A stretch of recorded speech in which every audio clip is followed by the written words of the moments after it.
The fundamental difference between Web 2 game and Web 3 game is that Web 2 game में जो भी आप spend करते हो उस गेम के अंदर वो सारा गेम डेवलपर को जाता है 100%, राइट? तो आप स्किन्स खरीद रहे हो या आप इन गेम करेंसी खरीद रहे हो या जो भी स्पेंड कर रहे हो, सब्सक्रिप्शन स्पेंड कर रहे हो, वो सारा गेम डेवलपर को जाता है। वेब 3 में थोड़ा सा डिफरेंस है कि थोड़ा पार्ट डेवलपर को जाएगा, rest of it is distributed among the users. First of all web 3 का मतलब मैं बता दूं, काफी लोगों के माइंड में आ जाता है crypto currency, right? But it's not crypto currency, it is a technology, blockchain technology कह लो या फिर वेब 3 कह लो। So it's more about technology, उसके ऊपर उसकी वजह से क्रिप्टो करेंसी है। क्रिप्टो करेंसी की वजह से ब्लॉकचेन नहीं है ऑब्वियसली, लेकिन सबके माइंड में पहले क्रिप्टो करेंसी आ जाता है, उसकी वजह से फ्रॉड आ जाता है, जो भी स्कैम जो भी आ जाता है वो सब माइंड में। So I can bet on Web3 technology specifically. दूसरा जो यूज केस है अभी, I think that's one of an important use cases which will come up is interoperability। जो मैंने बोला था, interoperability ये होता है कि मैंने एक, मान लो पबजी में एक गन लिया और उसको मैं ले जाके मान लो फोर्टनाइट में खेल सकता हूँ। Currently it's not possible, but with tokenization, with blockchain, it can be possible. Okay, ये थोड़ी नॉन गेमर्स को ये बात थोड़ी सी वो लग रही होगी, हाँ ठीक है अच्छी बात है, पर गेमर्स के लिए it is not a normal thing कि आप एक गेम के एसेट्स दूसरे गेम में यूज कर लो। Absolutely. इट इज नॉट बिल्कुल भी नॉर्मल चीज नहीं है। एज गेमर में बोलूं तो बिल्कुल भी नॉर्मल नहीं है, अगर मैं ट्रेडिशनल गेम्स को देखूं। And it will be so much fun. I mean, you can basically create an arsenal of your assets that you can use across games. You think about any kind of best marketing practices or best marketing campaigns or the brands that do the best marketing. They also tend to have the best products. Good marketing will kill a bad product faster. Hello guys and welcome back to the Preetham's podcast. Today we have Rahul Singh, co-founder of Bold.io, and देखते हैं why he chosen Web3 gaming space और इसका क्या future है, इसकी भी बातें करेंगे।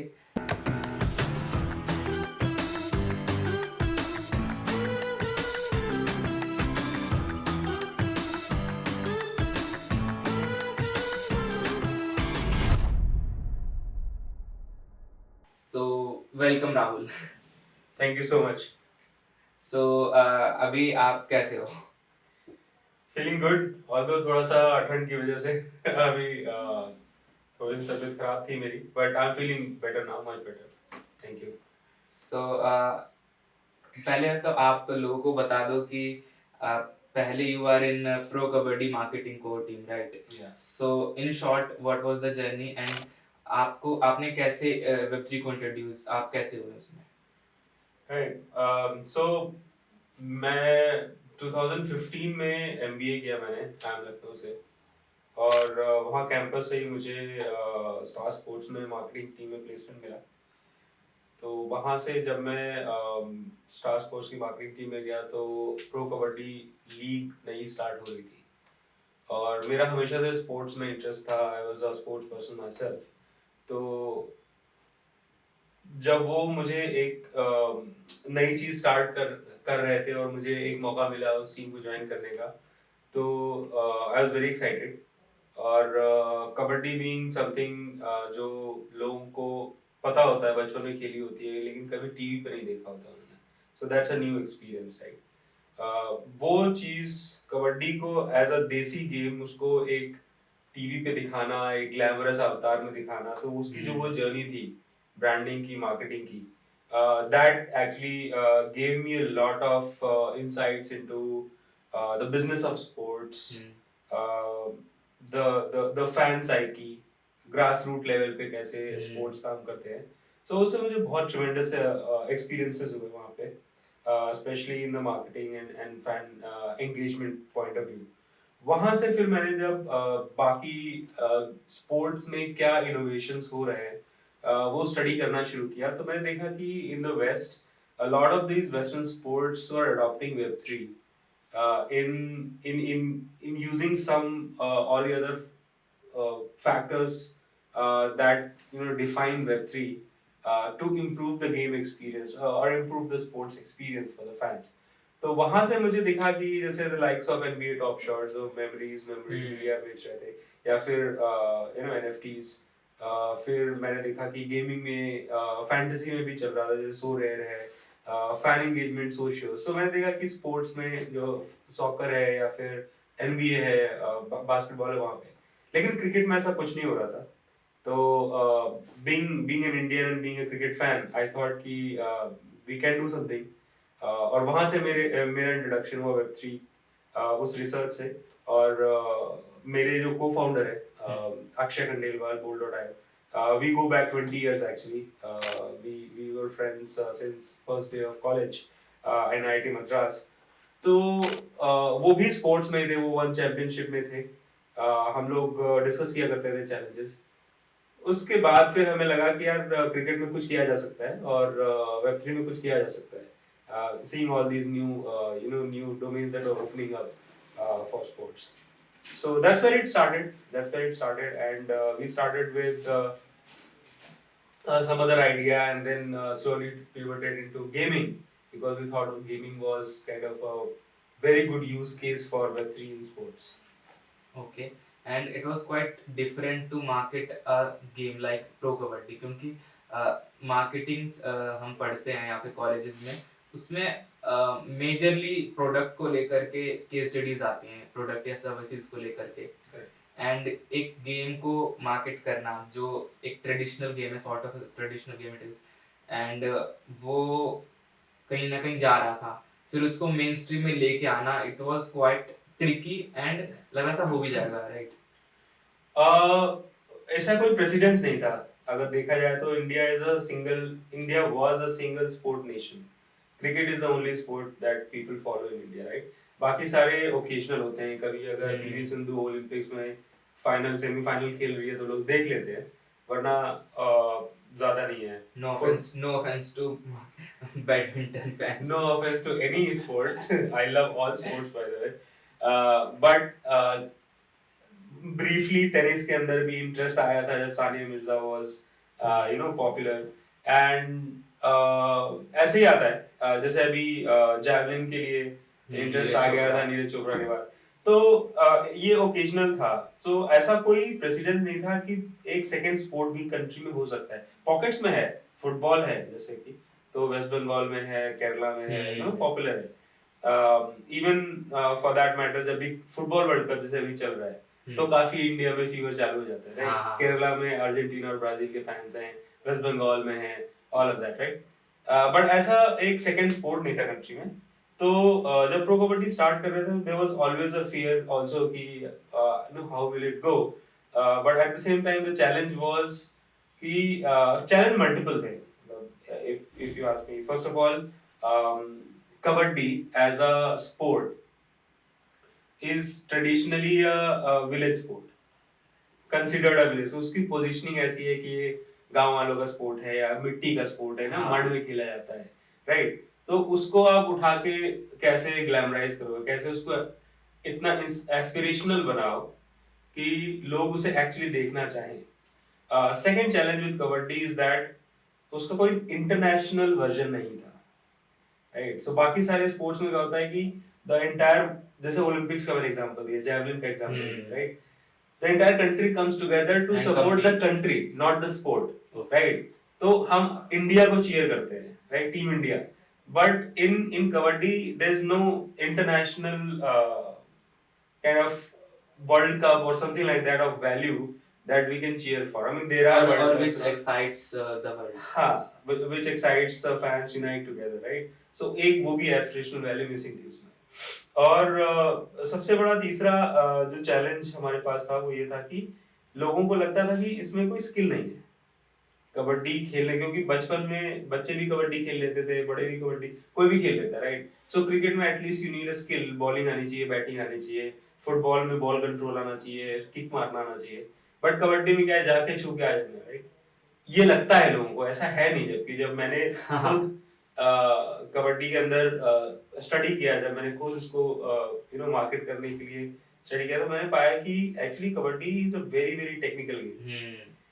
उसमें ना सिर्फ आपका power, stamina, strength, agility, sorry, agility So का मतलब ये है कि you have to be very flexible हाँ, एंड देन reflexes. रिफ्लेक्सेस अच्छे होने चाहिए and then very tactical also कि आपको जैसे जो रेडर होता है जब दूसरी तरफ जाता है तो आप किस तरफ से जाओगे ताकि you open up the other persons defence, right? जैसे फुटबॉल में होता है डिफेंस वर्सेस अटैक, तो वैसे ही इसमें होता है ना। I found it very fascinating. तो there were these perception challenges mostly which are solved by marketing and these are very interesting challenges और काफी सीखने को मिला इसको ये सारे challenges की वजह से। So okay, let's talk about Bold.io. So what is happening in Bold.io that you wants to share?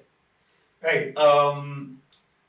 अभी 2.5 months पहले हमने अपना अल्फा वर्जन लॉन्च किया है which is mobile game. Recently एक और अपडेट आया है जो जिसने पहले वर्जन में हमारे पास सिर्फ गेम्स थे, cricket related hyper casual to mid strategy games थे, right? So you can download the app from play store और ऐप स्टोर bold.io के नाम से और गेम्स खेल सकते हो और उसमें इन गेम करेंसी आप कमा सकते थे। अभी रिसेंटली हमने एक और वर्जन लॉन्च किया है जिसमें हमने मार्केट प्लेस को इंट्रोड्यूस किया है, हमने player versus player mode introduce किया है। तो मार्केट प्लेस में जो भी आपने इन गेम करेंसी पहले कमाई थी, अब उसको यूज करके आप डिजिटल एसेट्स खरीद सकते हो। एसेट्स जैसे कि players, stadiums, bats, balls, kits And if और I'm not wrong, part of the stadium, particular part of the stadiums as well, right? तो अभी फ्रैक्शनलाइज नहीं किया है हमने, you can own the entire stadium. Hmm. और अभी धीरे धीरे करके हम ड्रॉप कर रहे हैं different different categories of assets. तो पहले हमने प्लेयर्स अभी ड्रॉप किए हैं, उसके बाद हम बैट्स और बॉल्स ड्रॉप करेंगे, फिर स्टेडियम, फिर ऐसे करके। तो मार्केट प्लेस है वहाँ पे अभी इन गेम करेंसी से एक्सचेंज हो रहा है, बाद में आप ट्रेड भी कर सकते हो। तो if you have a unique asset that you want to, let's say I have something that you want to buy, then we will have that exchange also. उसके बाद player versus player mode introduce कर दिया है जिसमें I can challenge you for example, right? पहले single player था, अभी player versus player है। देन लीडर बोर्ड भी हमने इंट्रोड्यूस कर दिया है जिसमें आपको अपना हाईएस्ट स्कोर दिखता है, all of those things. So these are some of the things that we have introduced in the latest build. So around 3 months old app है हमारा और ऑलरेडी मोर देन 100,000 डाउनलोड्स है उसके। Great. Wow. Yeah so yeah the community is really helping. So हमने पहले community बनाई और उसके बाद उनके थ्रू उन्हीं के लिए हमने रिलीज किया था अल्फा का टेस्टिंग वर्जन और काफी अच्छा रिस्पांस आ रहा है अभी तक। Okay. People are really engaging in the games. Okay. And जैसे कि अभी हम और भी बातें करेंगे Bold.io की, लेकिन जैसे कि हमारी पिछली बार एक बार बात हुई थी about play to earn, and you said it's not play to earn, it's play and earn. Yeah. So can you please explain what do you mean by saying play and earn? Yeah. It's not play to earn. How and why? Yeah, I think it's a philosophical question more than technical. Play to earn is a concept जिसमें आप का primary objective earn है, right? So आप play कर रहे हो to earn, right? So that the end goal is to earn, right? अगर ऐसा होता है तो प्रॉब्लम होती है, ये इकोनॉमी के ऊपर बहुत ज्यादा प्रेशर डालता है because everyone is looking to earn. जैसे एक इकोसिस्टम ऐसा है जहां पे सब लोग अर्न करना चाहते हैं, there has to be source and then there has to be sink, right? तो प्ले टू अर्न में आई थिंक फंडामेंटली ये प्रॉब्लम और जितने भी प्ले टू अर्न गेम्स थे I think all of them have suffered because of the same reason कि लोग fundamentally game खेलने के लिए नहीं आ रहे, वो अर्न करने के लिए आ रहे हैं। प्ले एंड अर्न का फंडा है कि you come to play not to earn. Earning is a byproduct, right? So if you are engaging in the game, if you are adding value, so थोड़ा सा मैं डाइवर्ज करूंगा। जो earning होती है किसी भी आप इकोनॉमी वन ऑन वन में जाओगे अगर, तो कोई भी अर्निंग क्या होती है? You create value for someone, right? And that value is paid in terms of cash और रिवॉर्ड्स टू मी, राइट? सो मैं आपके लिए कुछ काम करता हूँ, राइट? मैं आपके लिए मान लो एक वीडियो एडिट करके देता हूँ तो आप मुझे पे करते हो, तो मैं आपके लिए कुछ वैल्यू क्रिएट कर रहा हूँ, तब सोसाइटी मुझे पे कर रही है, right? For example, even writers or players, right? They are creating some value for the society and society is paying them. Now in play to earn, you're creating value for yourself by playing, and you're also earning yourself, right? तो वो थोड़ा सा fundamental वहाँ पे problem है. So if you're creating value for the ecosystem, then ecosystem should reward you, and that's the philosophy we are going with. तो आप game खेलने के लिए आओ, जितने ज्यादा लोग आएंगे उतना अच्छा इकोसिस्टम इवॉल्व होगा, प्लेयर वर्सेस प्लेयर मैचअप्स होंगे, तो आपको भी मजा आएगा, मुझे भी मजा आएगा. हाँ. और उसके बेसिस पे जो भी हमारा अर्निंग होगा वो हम सभी प्लेयर्स में डिस्ट्रीब्यूट कर दें. So as a platform, the fundamental difference between web 2 game and web 3 game is that web 2 game में जो भी आप स्पेंड करते हो उस गेम के अंदर, वो सारा गेम डेवलपर को जाता है 100% ऑफ इट, राइट? तो आप स्किन्स खरीद रहे हो या आप इन गेम करेंसी खरीद रहे हो या जो भी स्पेंड्स कर रहे हो, सब्सक्रिप्शन स्पेंड कर रहे हो, वो सारा गेम डेवलपर को जाता है. वेब 3 में थोड़ा सा डिफरेंस है कि थोड़ा पार्ट डेवलपर को जाएगा, rest of it is distributed among the users. So that's what we are trying to do. Okay, okay. And अगर हम Web3 गेमिंग की स्पेसिफिकली बात करें तो व्हाट इज मतलब हाँ मान लिया it is play and earn, लेकिन what is the future, what you guys are expecting कि गेमिंग, क्योंकि you guys are doing on ground कि क्या चल रहा है रोज, तो what you guys expecting the future of Web3? That's a very good question, and we always discuss internally. हम लोग आपस में भी कभी बात करते हैं. तो फ्यूचर क्या है, मतलब do we really need Web3? That's like, does gaming really need Web3? Can I put some perspective here? Sure. Okay. So okay, Web3 first of all Web3 का मतलब मैं बता दूं, काफी लोगों के माइंड में आ जाता है crypto currency, right? But it's not crypto currency, it is a technology, blockchain technology कह लो या फिर Web3 कह लो. So it's more about technology, उसके ऊपर उसकी वजह से क्रिप्टो करेंसी है. क्रिप्टो करेंसी की वजह से ब्लॉकचेन नहीं है ऑब्वियसली, लेकिन सबके माइंड में पहले क्रिप्टो करेंसी आ जाता है, उसकी वजह से फ्रॉड आ जाता है, जो भी स्कैम जो भी आ जाता है वो सब माइंड में.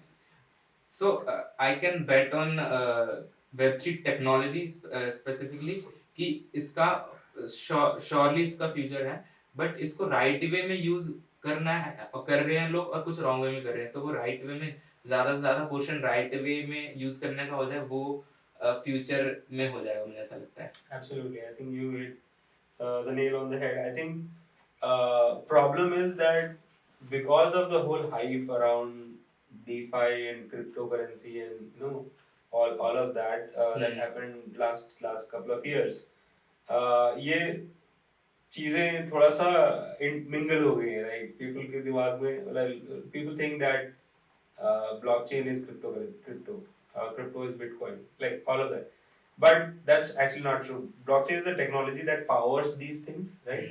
So हर टेक्नोलॉजी का गलत इस्तेमाल होता है और सही इस्तेमाल भी होता है, right? I mean, classic case is nuclear. You can create a nuclear bomb, right? Or you can create a nuclear power reactor, right? One which gives you electricity, one kills. So similarly, blockchain technology is that nuclear energy that is stored in the atom. Now, how you use it is up to you.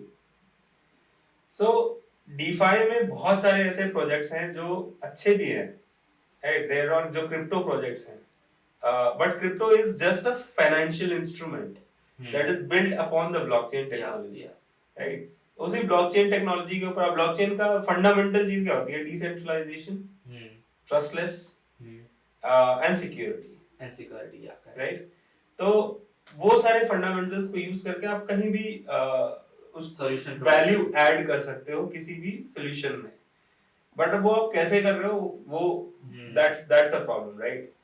तो मुझे लगता है कि अभी हमने figure out नहीं किया है वो चीज कि फाइनेंस में हम क्रिप्टो को कैसे यूज करेंगे, apart from the currency that we, हाँ, करेंसी जो है, मतलब international remittances and all those things which are very good use cases, but of course there are big regulatory hurdles across the world, right? क्योंकि obviously governments are sceptical कि मतलब ये इससे terrorism तो नहीं बढ़ेगा, इससे ब्लैक इकोनॉमी तो नहीं बढ़ेगी, ह्यूमन ट्रैफिकिंग तो नहीं बढ़ेगी, which is obvious fears of any society, right?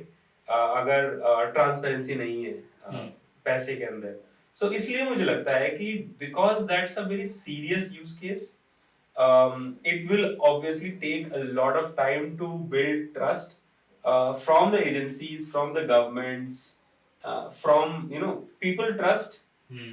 but not everyone, Hmm. right? There are very few people who kind of swear by the crypto economy and future, but उसको उस level तक आने में time लगेगा. मुझे लगता है gaming is a non serious use case. I mean gaming is serious for gamers, but वहां पे the potential of harm to the society is less. Okay, it sounds very logical, yeah. Right. So आप game के अंदर economies ऐसी create कर सकते हो, right, which uses some of these blockchain principles, fundamentals like interoperability, like trustless protocol. Can you explain this in an easy way so that Sure, they sure, can I will, access I it? will, I will. So gaming में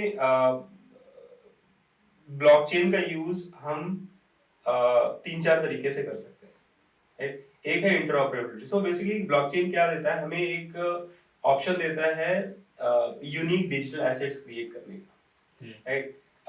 इन web 2 parlance digital assets could be endlessly copied.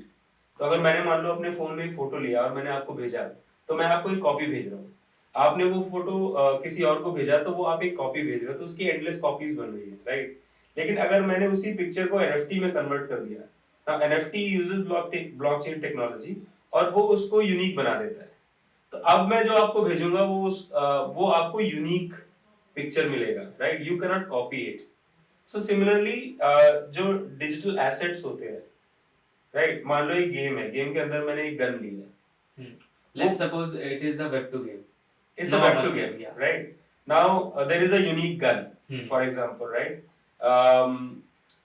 वो unique gun जो game developer है वो कितनी भी print कर सकता है, thousands and thousands. If it's a popular gun, मैं तुम्हें भी भेज दूंगा, तुम्हें भेज दूंगा, तुम्हें भेज दूंगा, because I have the yeah, and secondly capability. उसको हम गेम रहे और गेम चला गया तो वो गन भी चली गई. Exactly, exactly. So ये दो एस्पेक्ट्स हैं, राइट. तो एक तो एंडलेसली तो यू डोंट नो कि ये तुम्हारे पास जो चीज है वो यूनिक है या नहीं है, राइट. और दूसरी चीज है जो आपने बोला कि एक बार गेम बंद हो गया या आपका अकाउंट चला गया, किसी तरह से खो गया, तो इट्स गॉन. जब से पबजी बैन हुआ इस चीज को पबजी जो खेल रहे थे बच्चे उनको वो समझ पाएंगे जिनके रॉयल पास मतलब जो उन्होंने बहुत मुश्किल से पाए थे. एग्जैक्टली. सो अभी ब्लॉकचेन क्या कर रहा है कि वो इन चीजों को टोकनाइज कर देता है, right. So these tokens are unique, which means that आप अपने वॉलेट में उसको लेके जा सकते हो. इट्स अ गन है, गेम गया कोई बात नहीं, आपने लाइक उसमें पैसे और टाइम खर्च करके वो जो चीज इकट्ठी की थी, you can always keep it as a memorabilia for the rest of your life, right. So that is one beautiful use case, और गेमर्स उसको अप्रिशिएट भी करेंगे क्योंकि उन्हें पता है कि कितना टाइम और एफर्ट जाता है एक चीज बिल्ड करने में एक गेम के अंदर, right.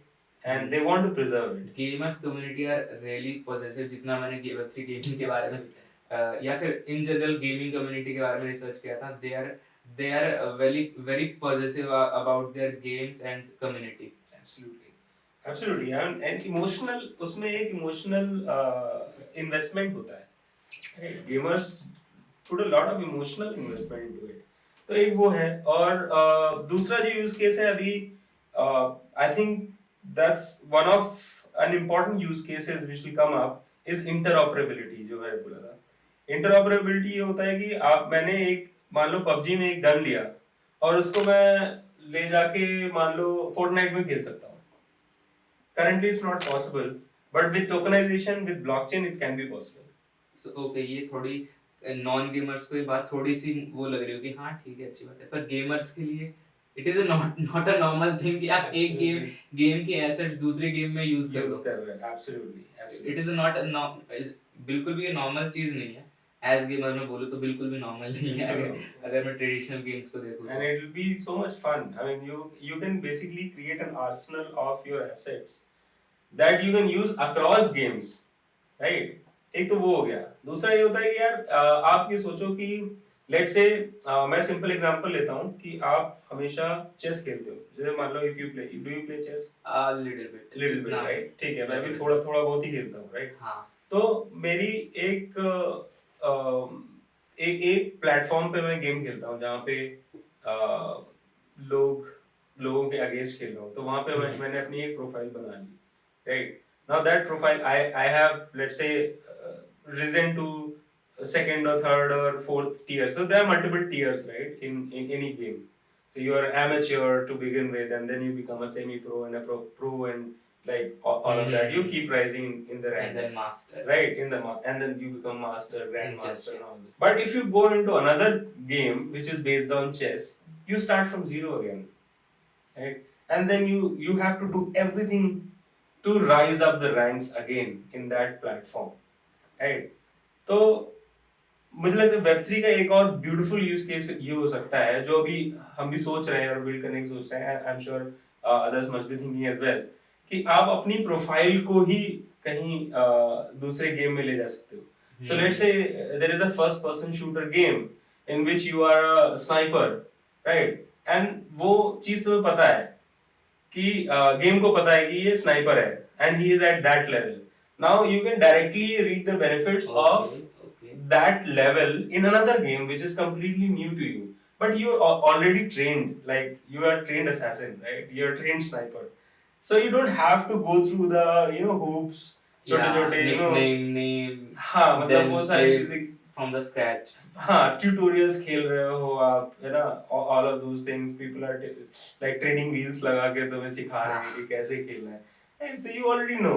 So that interoperability of assets as well as your profile, if it's on blockchain, you can do that, right? And of course the trust factor is anyway there. I mean, you can always check that the person who he claims to be is the same person, right? तो एक blockchain पे कोई भी अगर आपकी identity है तो वो कोई चुरा नहीं सकता है, या कोई उसको कॉपी नहीं कर सकता है, right? So there is trust. I mean, you're playing against a bot versus human, you can easily figure out if you see the blockchain profiles, right? Because these are all out in the open. So I think these are some of the use cases where I think uh, blockchain is really suited for gaming. uh, However, things are still evolving, and like I think there is a very bright future. In future, I think there will be only Web3 games, क्योंकि ये सारी चीजें मैंने बताई ना, these are very important to gamers, and Web2 is not able to provide that. So I think Web3 solves that, and in future, I mean, we'll solve technologically a lot of things, but we will have web, it'll be combination of Web2 and Web3 games, but economies will be powered by Web3. And I think जो traditional games हैं, video games हैं, वो भी धीरे धीरे करके transition करेंगी web 3 games में. Absolutely, absolutely. In fact, there was a recent news about Sony patenting some NFT technology, something I'm not very, because I mean the details were not revealed, but they have entered into Web3 in some filed some patents on that. बहुत silly question है. Bold.io मतलब registered कहाँ पे है? It is a Singapore-based company. Okay. So मतलब सब कोई Dubai या फिर सिंगापुर जा रहा है. यहाँ पे क्या स्पेसिफिक प्रॉब्लम्स आ रही है अगर हम इजी वे में बात करें, जो अगर कोई रजिस्टर करने वाला इंडिया में कोई एंटरप्रेन्योर, तो वो ये चीजें जान ले पहले ही कि इसके यार हमने ट्राई नहीं किया रजिस्टर करना, तो I am not sure, because two of Bolt's co-founders are based in Singapore, so that was the reason we registered in Singapore, and that's how it has been. And वहाँ पे चीजें आसान किस तरीके से सिंगापुर में वेब3 स्टार्टअप्स? आसान तो नहीं कहूँगा, again, it's a gray area in most of the countries right now. Regulations की कमी की वजह से we're not sure. But the Singapore government is deemed to be more open and more open towards adoption. Because of that, I think companies are opting to register in either Singapore or Dubai or elsewhere. but yeah, I mean, I think it'll be great if there is some regulatory clarity that comes in, even in India.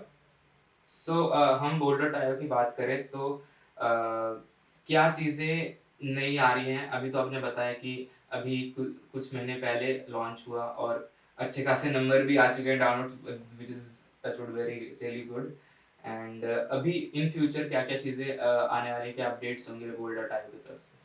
Sure. So after this marketplace and PvP mode जो हमने introduce किया है अभी recently, next month तक early January तक we will be introducing tournament mode, जिसमें multiple teams tournaments खेल सकती हैं, weekly, monthly tournaments. We will be introducing a couple of new games as well. So currently हमारे platform पे 7 games हैं. Um, Now we will be introducing a game called Face Off, which is coming at the end of this month, and a couple more games. Then we are also introducing a few more things like user profile, user wallet, जहाँ पे आप अपने assets को track कर सकते हो, trade कर सकते हो, assets. You can also pull the assets out of the system and pull them into your own custodial wallet. So these are some of the things that are coming up. Very exciting time ahead. I think in the next couple of months we'll have a lot of these feature updates coming. Great. So ऐसी कोई marketing books हैं जो लोग पढ़ सकते हैं जिनको idea मिले और वेब3 मार्केटिंग में अगर हम शॉर्ट में एकदम जाने तो व्हाट इज डिफरेंट एक दो पॉइंट्स में अगर हम जाने तो To your first question, I think marketing में बुक्स या अब books में fundamentals पढ़ना बहुत ज़रूरी है. Right. So I think आजकल there are so many things that are happening in marketing. So many things that people usually tend to forget the principles, fundamentals. Right. So I think first principle thinking के लिए वो बहुत ज़रूरी है. तो I would suggest Philip Kotler ज़रूर पढ़ें. Right. That is like the Bible of marketing.